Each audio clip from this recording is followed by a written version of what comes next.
빌립보서 3장 8절부터 9절까지 말씀을 나누겠습니다. 우리가 한라산 등반을 한다고 한다면 그래도 이 한라산 정상에 한번 올라가 봐야 그 한라산 등반을 했다라고 이야기할 수 있을 것입니다. 이 정상에 올라가서 이 정상에서만 경험할 수 있는 그런 여러 가지 경험들을 해봐야 그래도 한라산 등반을 제대로 했다고 말할 수 있는 것이죠. 마찬가지로 우리가 이 성경이라고 하는 산을 등반한다면 저는 빌립보서 3장 8절 9절을 제대로 이해하고 그 의미를 온전히 깨달을 때, 그럴 때 우리가 성경이라는 산을 제대로 등반했다고 말을 할 수 있을 것 같습니다. 그만큼 빌립보서 3장 8절 9절이 기독교인들에게 시사하는 바는 대단히 크고 그 의미를 제대로 이해하는 것이 너무나 중요하다라는 생각을 하게 됩니다. 먼저 사도 바울은 이 육체적으로 자랑할 것들을 해로 여긴다라고 8절에 이야기하고 있습니다. 8절에 보면 또한 모든 것을 해로 여김은 이라고 이야기하고 있죠. 여기서 모든 것을 해로 여긴다라고 하는 것은 이 육체적으로 자랑하는 것들을 의미하는 것입니다. 보통 사람들이 이렇게 인간적으로 자랑할 수 있는 것들을 감추거나 숨기는 사람들이 있습니다. 그런 사람들을 보면 참 존경스럽죠. 자신의 어떤 지식이나 재력을 과시하지 않고 그냥 이렇게 평범하게 살고 있는데 어느 날 그 사람을 통해서가 아니라 다른 사람을 통해서 또 어떤 사건을 통해서 이 사람이 참 지식이 많은 사람이었구나, 또 재력이 많은 사람이었구나, 이런 걸 알게 될 때 참 겸손한 사람이라는 생각이 들고 존경하는 마음이 듭니다. 그런데 그런 사람이라 할지라도 자기가 가지고 있는 그런 자랑거리들을 이렇게 해로운 것으로 여기기는 그렇게 쉽지는 않을 거라고 생각합니다. 그런데 사도 바울은 그런 인간적인 자랑거리들을 해로 여긴다라고 이야기를 하고 있습니다. 우리가 이 표현을 보면서 또 사도 바울이 왜 이렇게 말을 할까 보면 내 주 그리스도 예수를 아는 지식이 가장 고상하기 때문이다 라고 이야기를 하고 있죠. 그리스도를 아는 지식이 가장 고상하다라는 것은 우리가 충분히 이해할 수가 있는데, 이 그리스도를 아는 지식이 가장 고상하기 때문에 내가 인간적으로 자랑할 것들을 해로 여긴다라고 하는 것은요, 좀 이해하기가 어렵습니다. 우리가 무슨 상관관계가 있을까? 예수 그리스도를 아는 지식이 가장 고상한 것과 내가 자랑할 거리들을 해로 여기는 것, 이 사이에 어떤 상관관계가 있을까? 우리가 한번 생각해 보면은요, 쉽게 생각하면은 그 놀이터에서 볼 수 있는 시소를 생각하면 좋을 것 같습니다. 시소의 특징이 한쪽이 올라가면 한쪽이 내려가잖아요. 그와 마찬가지로 우리가 자꾸만 나를 바라보고 내가 자랑할 것들을 생각하고 그것에 주목한다면 예수 그리스도를 아는 지식은 점점 내려갑니다. 예수를 자랑하는 것도 내려갑니다. 반대로 예수 그리스도를 온전히 우리가 묵상하고 예수 그리스도를 아는 지식을 가장 고상하게 생각할 때에 우리는 나의 자랑거리들이 약화되어지고 그런 것들이 굉장히 보잘것없다라는 것들을 깨닫게 되어지는 거죠. 아마 사도 바울은 그런 의미에서 이야기했을 것입니다. 예수 그리스도를 아는 지식, 그 지식이 올라가려면 내 자랑이 약화돼야 되는데 자꾸만 내가 나를 자랑하고 있을 때, 내 자랑거리들, 인간적인 자랑거리들을 자랑하려고 할 때 결국은 예수 그리스도가 높아지지 아니하고 예수 그리스도를 아는 지식이 고상해지지 않기 때문에, 가장 높은 자리에 차지하지 않기 때문에, 그래서 이런 모든 것들을 해로 여긴다라고 이야기를 한 것으로 보입니다. 두 번째 우리가 좀 생각해 봐야 될 것은 사도 바울은 그런 인간적인 자랑거리를 해로 여기면서 내 주 예수를 아는 지식이 가장 고상하다고 했는데, 그러면 그리스도 예수를 아는 지식이 무엇일까에 대해서 우리가 한번 생각해 봤으면 좋겠습니다. 여기서 이 지식이다, 예수를 아는 지식이다라는 것은 어떤 의미일까 하는 것이죠. 여기서 말하는 지식은 대한민국 이 교육 현장에서 나타나는 그런 어떤 이 주입식 교육과는, 주입식 교육을 통해서 얻는 지식과는 이 근본적으로 다른 것입니다. 주입식 교육에서 아이들은요, 이 영감을 받지 못하고 인격적 관계도 없고 감흥도 없습니다. 오직 지식을 더 많이 집어넣기 위한 그런 교육이에요. 그런데 예수님을 아는 지식이라는 것은요, 이 체득되어지는 지식을 의미하는 것입니다. 마치 이 체험학습을 가서 직접 몸으로 만지고 느끼고 영감을 받고 감정적 교류를 하는 것과 유사합니다. 예수님을 온몸으로 느끼는 것입니다. 예수님의 따뜻한 손길을 느끼는 것이고 예수님의 인도를 경험하는 것이고 우리가 힘들고 어려울 때 예수님의 힘주심을 체험하는 것이고 또 예수님의 어떤 풍성한 사랑 속에서 예수님과 교제하는 이런 경험들을 의미하는 것입니다. 이렇게 예수님과 인격적 교류 속에서 무엇보다도 예수님에 대한 진가를 알게 되는 거죠. 예수님과 사귀어 보고 경험해 보니까 이 예수님의 진가가 분명하게 드러나는 거예요. 그냥 이것은 뭐 신학적으로 아는 것과 다른 것입니다. 성경 공부하면서 깨닫는 것과도 다른 거예요. 그런 어떤 신학적인 것, 성경적인 것을 더해서 예수님을 깊이 체험함으로, 예수님을 깊이 경험함으로 예수님의 진가를 알게 되는 것. 이런 지식을 의미합니다. 이런 지식을 소유하게 되었을 때 반드시 세 번째로 우리는 예수를 가장 높은 곳에 두게 됩니다. 그래서 사도 바울의 고백이 뭡니까?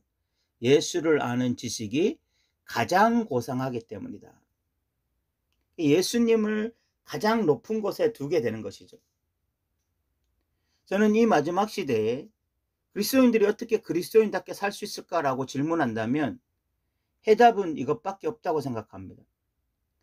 바로 예수님을 자신의 인생의 가장 높은 곳에 두는 것이죠. 만약 그렇지 않고 뭐 부동산 시세나 자녀 교육 문제나 내 집 마련이나 건강이나 취미생활이나 뭐 노후 대책 같은 우리의 인생사에서 중요한 문제들이 가장 높은 곳에 위치를 차지하게 된다면 우리의 삶은 필연적으로 그리스도인답지 못한 삶을 살 수밖에 없다라는 생각이 들어요. 그리고 사도 바울은 놀라운 고백을 합니다. 이렇게 모든 것을 해로 여기고 내 주 그리스도를 아는 지식이 가장 고상하고 여기까지가 우리가 인정한다 할지라도 사도 바울이 놀라운 고백이 뭐라고 하냐면 내가 그를 위하여 모든 것을 잃어버린다라고 말을 합니다. 심지어 그는 이 사도 바울은 자기의 자랑거리들을 잃어버렸다는 것입니다. 저는 교회에서 예수를 믿어서 더 많은 것을 얻게 되었다라는 그런 간증은 참 많이 들어봤습니다. 근데 예수를 믿어서 많은 것들을 잃게 되었다라는 간증은 거의 들어보지 못했어요. 사도 바울은 지금 그렇게 고백하고 있는 것입니다. 예수를 믿어서 얻은 것보다 잃은 것이 훨씬 많습니다. 오히려 더 많은 것들을 잃어버렸습니다. 그리고 그런 것들을 배설물로 여겼다라고 말을 했습니다. 인간적으로 자랑거리들이죠. 대단한 것들입니다. 시시한 것들을 버렸다는 것이 아니라 인간적으로 자랑할 만한 대단한 것들, 학벌, 지식, 뭐 가문, 뭐 이런 모든 것들을 그냥 잃어버렸어요. 배설물로 여겼어요. 대단한 신앙 고백이죠. 대단한 신앙 결단입니다. 오늘날 예수 믿어서 이 땅에서 잘 되기를 더 얻기를 원하는 사람들이 얼마나 많습니까?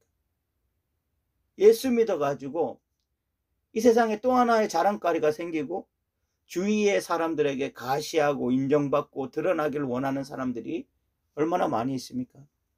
그런데 사도 바울은 예수 믿고 다 잃어버렸다. 배설물로 여겼다. 라고 말을 합니다.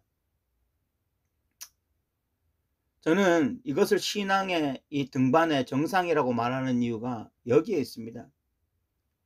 여러분, 한라산 등반을 한다고 할 때 평상시 등반을 좋아하지 않는 자에게 등산은 고통이죠. 몇 시간을 걷는 것도 고통이고 굳이 이런 고생을 해야 하는지 이유도 모르겠고 시간도 아깝고 차라리 이 시간에 집에서 쉬면 좋겠다라는 생각이 들 겁니다. 그런데 등산의 매력을 알게 된 자들, 등산을 하면서 주변 경치를 즐길 수 있는 자들, 등산할 때 오는 이 고통을 즐길 줄 아는 자들, 그리고 무엇보다 산 정상에서 이 정상을 바라보면서 여러 가지 감정들에 매료되는 사람들은요, 누가 시키지 않아도 시간 돈을 들여서 이 산 저 산 가는 것입니다. 남들이 알지 못하는 등산의 매력을 알기 때문이죠. 신앙의 등산도 마찬가지입니다. 예수를 아는 지식이 가장 고상한 것을 알지 못하면 왜 굳이 좁은 길을 가야 하는지 불평불만이 막 생깁니다. 왜 굳이 더 가질 수 있고 더 누릴 수 있는 것들을 때때로 해로운 것으로 여겨야 되는지 이해가 가지 않습니다. 왜 내가 드러날 수 있고 과시할 수 있는 순간에도 감추고 숨겨야 되는지 이해하지 못하죠. 그런데 예수님에 대한 지식들이 풍성해지면 좁은 길을 걸어가고 있음에 감사할 수 있어요. 더 가질 수 있는 것, 더 누릴 수 있는 것, 포기할 수 있는 마음이 있음에 감사할 수 있습니다. 그리고 무엇보다도 내가 아니라 예수가 내 삶에 드러나기를 소망하게 되고,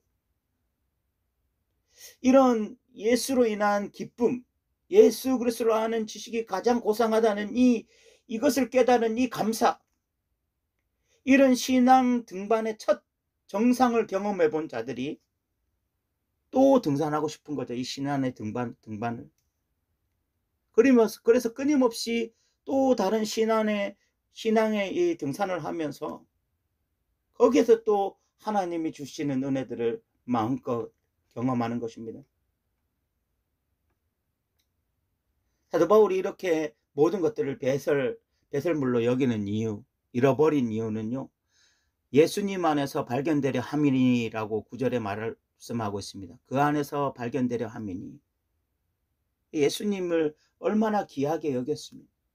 예수님이 사도 바울 인생이 얼마나 커 보였으면 얼마나 세상 것들이 하찮게 보였겠습니까? 이 예수님이 커 보이니까 세상 것들이 하찮게 보인 거죠. 마치 시소와 같이요. 그러니까 이렇게 할 수 있는 거예요. 여전히 세상 것이 커 보이면 우리는 예수님을 위해서 뭔가를 잃어버릴 수도 없고 배설물로 여길지도 못하는 거죠. 예수를 아는 지식이 가장 고상하다. 이 마음이 우리 안에서 회복되어져서 우리도 예수님 안에서 발견되기 위해서 세상 것들을 잃어버릴 수 있는 자들, 그런 것들을 배설물로 여길 수 있는 자들이 되었으면 좋겠고요. 저는 이런 생각이 듭니다. 만약 빌립보서 3장 8절 9절이 여러분들에게 진심으로 이해가 가신다면 여러분들은 하나님께 진심으로 감사하셔야 됩니다. 이런 말씀이 이해가 가고 공감이 가는 것은 분명 여러분으로부터 나온 것이 아니라 하나님으로부터 나온 것이기 때문에 그렇습니다. 그리고 이것은 전적인 하나님의 은혜입니다. 그래서 9절에도 그렇게 말씀하잖아요. 내가 가진 은은 율법에서 난 것이 아니요 오직 그리스도를 믿음으로 말미암는 것이니 곧 믿음으로 하나님께로부터 난 의라. 사도 바울이 이렇게 생각하고 이런 믿음의 길을 걸어갈 수 있는 건 모두 다 믿음으로부터 온 것인데 이조차도 하나님의 선물이고 모든 것이 하나님의 은혜이기 때문이다 라고 고백하고 있는 것입니다. 사랑하는 성도 여러분, 이 신앙생활을 하려면 적어도 이 말씀의 의미 정도는 이해할 수 있어야 된다고 생각합니다. 적어도 이 말씀을 공감은 할 수 있어야 된다고 생각하고 적어도 이 말씀에 가슴은 뜨거워질 수 있어야 된다고 생각합니다.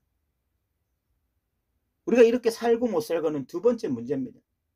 이 말씀을 읽을 때 그래도 이해는 가고 공감은 가고 가슴은 뜨거운 수준이 되어야 그래도 그리스도인이라고 말을 할 수 있는 거죠. 그러나 애석하게 사도 바울이 버린 그것들, 그 배설물들을 오늘날 그리스도인들은 너무나 애지중지 다루고 있습니다. 하나님께 원망 불평의 이유가 바로 사도 바울이 버린 그것들 때문이고 기뻐하고 즐거워하는 주된 이유 역시 마찬가지입니다. 예수님을 아는 지식은 아마추어인데 세상에 대한 지식은 전문가인 사람들이 너무 많이 있습니다. 등산의 맛은 진짜 등산가들만 알 수 있듯이 신앙의 맛은 진짜 신앙인들만 아는 것입니다. 진짜 등산가들의 등산 열정을 누구도 막을 수 없듯이 진짜 신앙인들의 신앙생활은 누구도 막을 수 없습니다. 예수를 아는 지식이 가장 고상하다. 그래서 모든 것을 잃어버릴 수 있다. 배설물로 여길 수 있다. 내 자랑거리를 해로 여길 수 있다. 그래서 나는 그 모든 신앙 태도로 예수님 안에서 발견되고 싶다. 이 신앙의 세계를 우리 모두 깨달아 이 마지막 시대에 끝까지 믿음으로 다름질하는 저와 여러분 되셨으면 좋겠습니다. 들어주셔서 감사합니다.